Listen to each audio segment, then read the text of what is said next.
ایک عورت روتے روتے حضرت امام علی رضی اللہ تعالی عنہ کی خدمت میں آئی اور دست ادب کو جوڑ کر عرض کرنے لگی، یا علی رضی اللہ تعالی عنہ، میرا شوہر مجھ پر شک کرتا ہے، بس یہ کہنا تھا۔ تو حضرت امام علی رضی اللہ تعالیٰ نے اس عورت کے شوہر کو بلایا اور فرمانے لگے، میں نے اللہ کے رسول صلی اللہ علیہ وآلہ وسلم سے سنا کہ شک کرنا شیطانی صفت ہے۔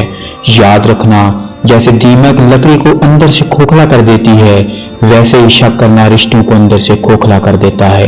اے شخص، یاد رکھنا، شیطان سب سے زیادہ خوش تب ہوتا ہے جب میاں بیوی لڑتے ہیں، کیونکہ میاں بیوی کا لڑنا صرف دو لوگوں کا لڑنا نہیں ہوتا، بلکہ دو نسلوں کا لڑنا ہوتا ہے، دو خاندانوں کا لڑنا ہوتا ہے۔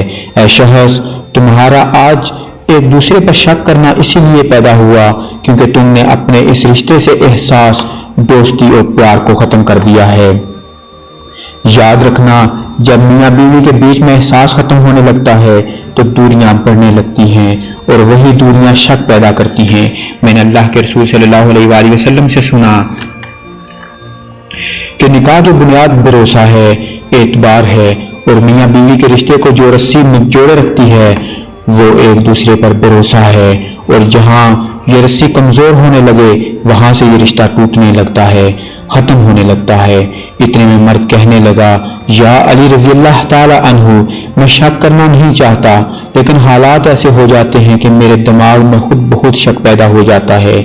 بات جب یہاں تک پہنچی تو حضرت امام علی رضی اللہ تعالی عنہ نے فرمایا، اے شخص، شک کرنے کی 3 بنیادی وجوہات ہوتی ہیں۔ پہلی وجہ حادثہ، جب کسی انسان کی زندگی میں کوئی حادثہ ہوتا ہے، چاہے وہ اس کو دیکھے، سنے یا محسوس کرے، تو اس کے دماغ میں شک بیٹھ جاتا ہے، وہ پھر اپنے ساتھ ایسے ہونے نہیں دیتا۔ اور دوسری وجہ احساس سے کمتری ہے، جب انسان جسمانی یا ذہنی حساب سے کسی چیز میں کم ہوتا ہے اور وہ اپنی شریک حیات کو بہتر سمجھتا ہے تو اس کے دماغ میں شک پیدا ہو جاتا ہے۔ اور تیسرا جھوٹ ہے۔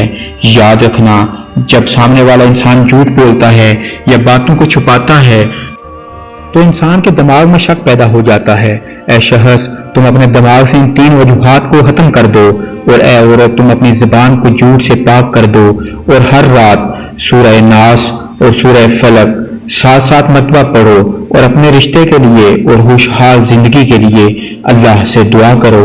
اللہ کے کرم سے تمہاری زندگی سے شک ختم ہو جائے گا۔